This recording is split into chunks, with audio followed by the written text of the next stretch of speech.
WW के अंदर जिनके कंधों पे चैंपियनशिप रहती है उन्हीं का राज चलता है भाई। बेसिकली बोला जाए तो जो चैंपियन है उसकी रिकॉग्निशन ज्यादा होती है। और आजकल जो रोस्टर के अंदर चैंपियंस हैं, कुछ लोग बोलेंगे कि कई चैंपियंस की बुकिंग तो कमाल करी जाती है, लेकिन फिर कुछ चैंपियनशिप्स हैं जो कि सफर कर जाती हैं। और ऑब्वियसली हर चीज हमेशा अच्छी तो नहीं हो सकती, लेकिन आज की इस वीडियो में let's rank all the WW champions from worst to best. तो गाइज मैं हूं आयुष और आप देख रहे हैं रेसल इंडिया। तो भाई ये वीडियो मुझे लगता है आप लोगों के लिए बहुत बढ़िया रहने वाली है, इंटरेक्टिव रहने वाली है, बिकॉज मैं चाहता हूं कि आप लोग नीचे चले जाएं और फटाफट से अपनी list worst to best WW के सारे चैंपियंस जो हैं उनको आप लेकर आए और अपने हिसाब से बनाएं। अपने रीजंस भी आप लिख सकते हैं। इसके अंदर दो चीजें हैं जो मैं बोलना चाहता हूं इससे पहले कि हम अपनी रैंकिंग को चालू करें। एक कि मैंने एनएक्सटी की चैंपियंस को ज्यादा इंक्लूड ही नहीं किया इस लिस्ट के अंदर, बिल्कुल नहीं किया इनफैक्ट, बिकॉज मैं एनएक्सटी इतना देखता नहीं हूं, फॉलो नहीं करता हूं। आई नो कि वहां पे चीजें अच्छी चल रही हैं, लेकिन मैं देखता नहीं तो मैं उस पर कुछ कॉमेंट नहीं कर सकता हूं। तो आप इसमें ऐड जरूर कर सकते हैं उन्हें अपने कॉमेंट्स में। और दूसरी चीज जो ये रैंकिंग है वर्स्ट टू बेस्ट, वो सिर्फ इस बेसिस पे मैंने बनाई है कि करंटली इस चैंपियन के बारे में मुझे क्या फील हो रहा है। तो ये कोई स्टैट्स नहीं है, यहाँ पे कुछ नहीं है एज सच कि भाई एक चीज पकड़ ली और उसी के ऊपर रैंक कर दिया। तो worst champion in the WW से स्टार्ट करते हैं।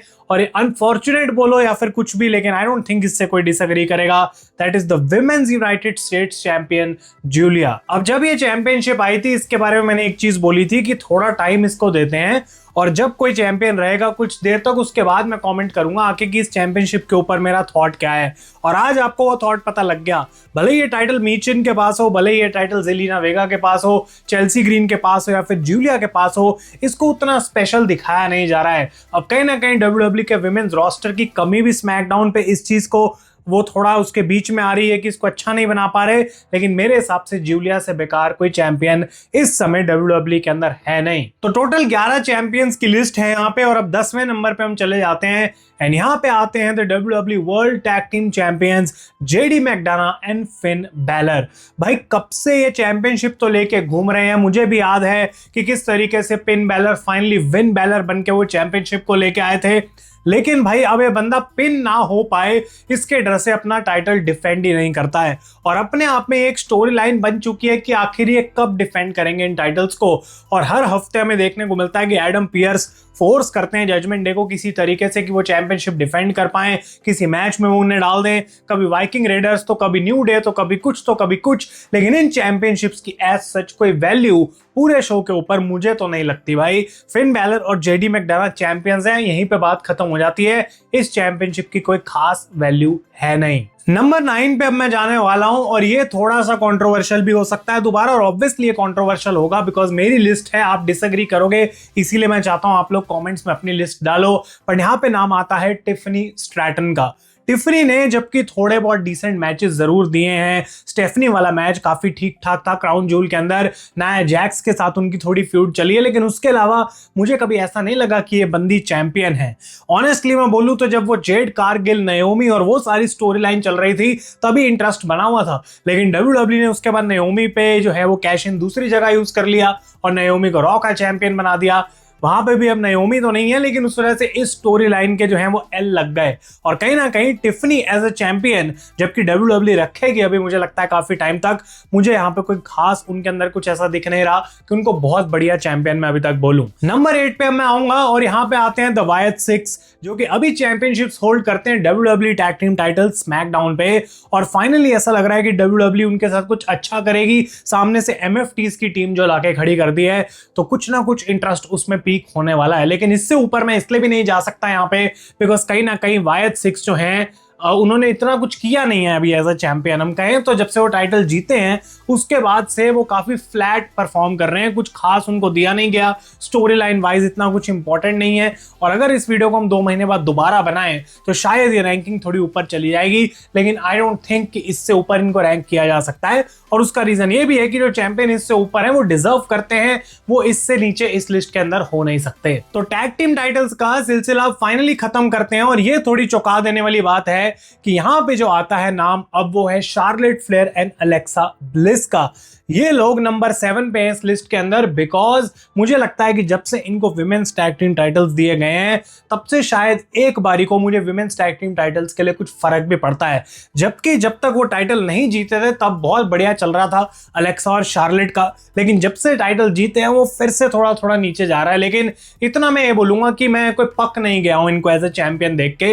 मुझे लगता है कि इसके अंदर पोटेंशियल है और विमेन्स चैंपियनशिप के टैग टीम टाइटल्स की वजह से इस विमेन्स रोस्टर को बढ़िया बनाने का मौका मिलेगा। बिकॉज अगर ये सारे जो अप एंड कमिंग स्टार्स हैं और अगर इनको अभी सिंगल्स रन के अंदर नहीं इन्वॉल्व किया जा सकता तो इस टैग टीम रन से एटलीस्ट दिखाया जा सकता है कि कौन डिजर्व करता है, कौन सी टीम है जो उन चैंपियनशिप्स के पीछे लड़ सकती है। तो जब तक वो टैग टीम डिवीजन बढ़िया ना बना के रखी गई हो वो चीज में उतना मजा नहीं आता जब एक दो टीमें लड़ती रहती हैं। स्मैकडाउन की टैग टीम डिवीजन बिल्कुल कमाल है मेंस वाली साइड पे, लेकिन उसके बावजूद भी कुछ टाइम से उन्होंने उतना यूटिलाइज नहीं करा है मेंस टैग टीम टाइटल्स को भी, इसलिए विमेंस टैग टीम टाइटल्स ऊपर आते हैं मेरी लिस्ट में मेंस टैग टीम टाइटल से जब हम कंपेयर करें। लेकिन अब आ जाते हैं नंबर 6 पे, ऊपर बढ़ते हैं और ऑब्वियसली जब सारे टैग टीम टाइटल्स हो गए हैं तो यहाँ पे अब हमारे सिंगल्स टाइटल्स ही बचे हैं सारे के सारे, और नाम आता है यहाँ पे स्टेफनी वकेर का। ये अनफेयर है बहुत ज्यादा, मैं पहले ही बोल दूं, लेकिन इससे ऊपर स्टेफनी को भी कुछ खास रखने का फायदा नहीं है बिकॉज ऑब्वियसली वो आने वाले टाइम में बहुत बड़ी स्टार बनने वाली हैं। उनको क्राउन जूल चैंपियनशिप भी जिता दी गई, लेकिन अभी उनका बस रेन स्टार्ट हुआ है और इसमें उनकी कोई गलती नहीं है, इसमें डब्ल्यूडब्ल्यूई की भी कोई गलती नहीं है। बट ये एक काफी अच्छी जगह पे रैंक कर रही है बिकॉज इतनी जल्दी चैंपियनशिप जीत के जो है यहाँ पे स्टेफनी वकेर ने अपना almost middle of the list में नंबर बिठा लिया है। नंबर 5 की बात करते हैं, that is the United States champion Sami Zayn. Sami Zayn ने जब से चैंपियनशिप जीती है पहली बात तो एक ओपन चैलेंज वो लेके आए हैं जो कि हर हफ्ते कहीं ना कहीं एक क्वेश्चन मार्क और एक बढ़िया चीज डाल के रखता है कि कौन आखिर सैमी ज़ेन से लड़ सकता है। वो इस चैंपियनशिप को कब तक रिटेन कर पाएंगे, उनका record definitely as a champion बढ़िया हो जाएगा। तो अगर हर हफ्ते कुछ ऐसा देखने को मिल जाए जो इंटरेस्ट बनाए चैंपियनशिप में तो बढ़िया बात है। और ऊपर से सैमी ज़ेन ने भी कुछ बेकार तो नहीं किया, अच्छा ही कर रहे हैं, बढ़िया मैचेस भी दे रहे हैं। इंटरेस्टिंग रहेगा कि आज जब केविन ओवेंस वापस आएंगे फाइनली क्या तब तक सैमी चैंपियन रह सकते हैं कि शायद केविन वर्सेस सैमी की वहां पे फ्यूड करी जाए। नंबर 4 की तरफ बढ़ते हैं और यहां से मेन शायद थोड़ा आप लोग डिसएग्री मेरे से करना चालू होंगे, लेकिन ये बंदा ऑब्वियसली इस लिस्ट के अंदर बहुत लोगों के लिए टॉप 2 में तो होगा and he is The undisputed WWE champion Cody Rhodes. अब इससे पहले कि आप लोग नीचे जाके लिखना चालू हो कि भाई ये क्या बोल दिया, तुम तो कोडी हेटर हो, ये हो वो, भाई पूरा रीजन सुन लो और अगर डिसएग्री करते हो तो फिर भी कमेंट करो, मजा आएगा मुझे पढ़ने में। लेकिन कोडी रोड्स अभी हार के आ रहे हैं सेथ फ्रीकिंग रॉलिन्स से एक बड़ा चैंपियन वर्सेस चैंपियन मैच, और जबकि मैं इसमें स्टैट नहीं देख रहा, मैं प्योरली सिर्फ इसी वजह से रैंक कर रहा हूं कि मेरे को कैसा फील हो रहा है चैंपियन। कोडी रोड्स जब पहले WWE चैंपियन थे सीना से हारने से पहले सब लोग कंप्लेंट कर रहे थे कि कोडी की रेन बेकार चल रही है। वो फाइनली टाइटल हारते हैं लेकिन अब वापस सीना से टाइटल जीतने के बाद भी आखिर कोडी रोड्स ने किया क्या है। सेथ रॉलिन्स के साथ मैच हुआ, ड्रू मैकिंटायर के साथ थोड़ी सी फ्यूड चली जिसका कोई बिल्ड हमें देखने को नहीं मिला, और कोडी रोड्स बेसिकली अब एक ऐसी सिचुएशन में है कि जब तक WWE उनको एक बढ़िया स्टोरी लाइन नहीं दे रही थी तब तक उनकी इस चैंपियनशिप के बारे में भी कोई केयर नहीं करेगा।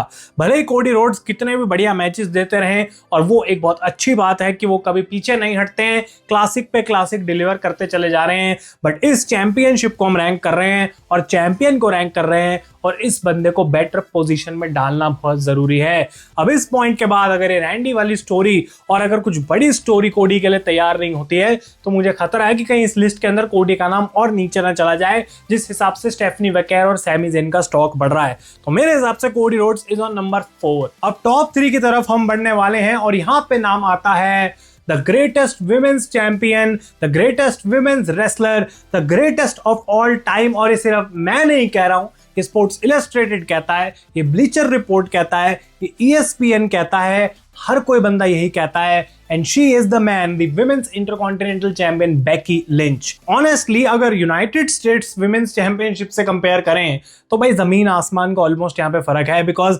बेकी ने जो इस चैंपियनशिप के साथ किया है, जो यहाँ पे हमें देखने को मिला है, जब से उनके कंधे पे टाइटल आया है वो क्रिंज से खुद के कैरेक्टर को एक बहुत ही बढ़िया मोमेंट पे लेकर गई हैं, और दूसरी तरफ उन्होंने बैक टू बैक कमाल के मैचेस और स्टोरी लाइंस भी दी हैं। भले ही वो लायरा के साथ हो या फिर AJ ली के साथ, अब जो up and coming story obviously आने वाली है, बेकी लिंच 100% यहाँ पे डिलीवर कर रही हैं। और स्पेशली जो हमें उनका मिक्स टैग मैच भी देखने को मिला अगेंस्ट एजे एंड पंक, उसको ऑलमोस्ट बेकी लिंच ने ही सबसे बढ़िया तरीके से बिल्ड किया था, वो उसकी सबसे इंपॉर्टेंट पार्ट थी। तो इस पूरी चीज में रहने की वजह से बेकी ने जो स्टॉक बढ़ा दिया इस वुमेन्स चैंपियनशिप का, वो भाई कोई डाउट नहीं है कि कोडी रोड्स से बेटर ही काम करा जा रहा है। और ये कोडी रोड्स पे शॉट नहीं मैं ले रहा हूं, ये सिर्फ ये बताना चाह रहा हूं कि बेकी भी डिजर्व करती हैं एक पॉइंट पे कि उनको जहां पे स्टैंड होना चाहिए वहां पे वो स्टैंड करें। नंबर 2 पे हम चलते हैं और ऑब्वियसली यहां तक तो आप आ गए हो, तो आप समझ ही गए हो कि किसका नाम यहां पे आने वाला है, and that is the men's intercontinental champion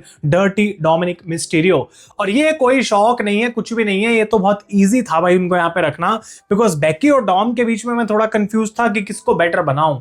लेकिन यहां पे डोमिनिक ने जो किया है, स्पेशली लास्ट के 2 हफ्तों में जो उनका लाई चीट स्टील, मैं अपने रॉ के रिव्यू में भी बोल रहा हूं, जो कैरेक्टर बिल्ड हमें देखने को मिला है डोमिनिक का, जिस तरीके से वो अलग अलग अपोनेंट से लड़ पा रहे हैं, जीत भी पा रहे हैं और हर टाइम कुछ ना कुछ देर बाद वो अपना टाइटल डिफेंड भी करते रहते हैं, उस वजह से इस चैंपियन का और चैंपियनशिप का दोनों की वैल्यू इस समय भाई पीक पे है। आई थिंक कि इसी वजह से WWE डोमिनिक को इतनी जल्दी ये टाइटल हरवाना नहीं चाहती, बिकॉज वो इसको एजे को दे सकते हैं, वो रूसेव को दे सकते हैं, कोई भी बंदा आके डोमिनिक को में भी हरा तो सकता है, लेकिन क्या डोमिनिक जितना इंपैक्ट इतने लॉन्ग रन के अंदर कोई और दे पाएगा। वो एक मोमेंट तो बहुत अच्छी लगेगी कि डोमिनिक हार गया, लेकिन कुछ मैचेस में तो हमें देखने को मिलता है कि कैसे डोमिनिक हील होने के बावजूद भी उनको चीयर होती है और लोग चाहते हैं कि वो हर मैच जीतते जाएं और ऐसे ही मजा आता रहे।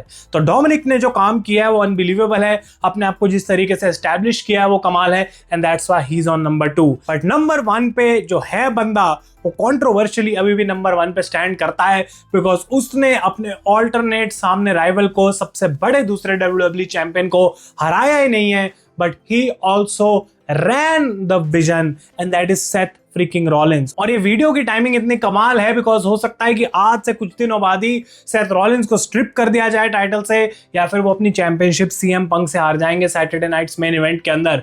लेकिन उसके बाद अगर मैं ये वीडियो बनाता और मैं सीधा नए चैंपियन को कहीं टॉप पे लाके या बॉटम पे रख देता, तो आई डोंट थिंक सेंस बनती। आई डोंट थिंक कि वो एक कहते हैं ना जस्टिस होता सेथ रॉलिंस के काम को जो उन्होंने किया है इस चैंपियनशिप के साथ। अगर इसको इंक्लूड करा जाए कि किस तरीके से वो ये टाइटल हारे और उसके बाद उन्होंने अपना कैश इन का स्वर्व किया, अपनी इंजरी को फेक करके just to cost CM Punk, और अब उन्होंने कोडी रोड्स को भी उसके बाद हरा के अपने विजन को ऑनेस्टली एस्टैब्लिश किया, उससे ऊपर काम किसी ने किया नहीं है। सेथ रॉलिंस ने रिसेंटली बहुत ही कमाल के प्रोमोस भी डिलीवर करे हैं, जिस तरीके से उन्होंने पंक और एजे वाली और बेकी वाली स्टोरी में अपने आप को डाला था कि कैसे वो डर रहे हैं भाई, लेकिन उनका तब भी एक इंपॉर्टेंट रोल है। उस सब के हिसाब से देखें तो आई डोंट थिंक कि सेथ रॉलिंस से ऊपर काम किसी इंडिविजुअल चैंपियन ने करा है। और उसके अलावा एक और बड़ा रीजन है जिसकी वजह से मैंने सेथ रॉलिंस को नंबर 1 पे रखा है, एंड द रीजन इज कि इस चैंपियनशिप के अराउंड ही WWE की सारी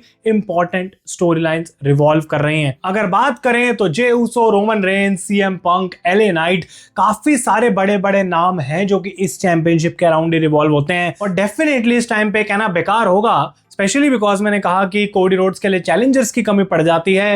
यहाँ पे तो कोई कमी नहीं है, यहाँ पे तो मेला लगा है भाई, कोई भी आके उसको लूट सकता है। तो आप लोग अपने ओपिनियंस मुझे कमेंट्स में बताएं, but for me the best champion in WWE right now is Seth Rollins, worst है जूलिया। अगर आप लिस्ट से डिसएग्री करते हैं अपने ओपिनियन जरूर बताएं। तब तक के लिए thank you so much for watching. मैं हूं आयुष और आप देख रहे हैं रेसल इंडिया।